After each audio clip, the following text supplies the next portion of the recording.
এক ছিল রাজ্য, নাম তার চাঁদপুরী। সেখানে আকাশটা নাকি রাতে একটু বেশি ঝলমল করত। সেই রাজ্যে থাকত এক গরিব মেয়ে, নাম তার নীলা। নীলার ছিল এক অদ্ভুত ক্ষমতা, সে কাঁদলে আকাশ থেকে একটি করে তারা ঝরে পড়ত। কিন্তু সে কখনো নিজের দুঃখে কাঁদত না, কাঁদত অন্যের কষ্ট দেখে। একদিন রাজ্যের রাজপুত্র গুরুতর অসুস্থ হয়ে পড়ল। কোনো ওষুধেই কাজ হল না। রাজ্যের জ্যোতিষী বলল, যদি সত্যিকারের মায়ের অশ্রু থেকে ঝরা একটি তারা পাওয়া যায়, তবেই রাজপুত্র বাঁচবে।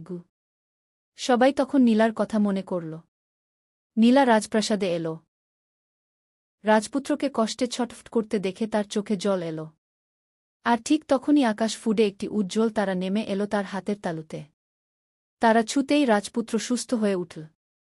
রাজা নীলাকে সোনাদানা দিতে চাইলেন, কিন্তু নীলা শুধু হাসল। আমি তো শুধু মানুষকে ভালোবাসতে জানি। সেই থেকে চাঁদপুরীর আকাশে নাকি আজও একটু বেশি তারা জ্বলে। কারণ এক মেয়ের হৃদয়ে ছিল সত্যিকারের মায়া।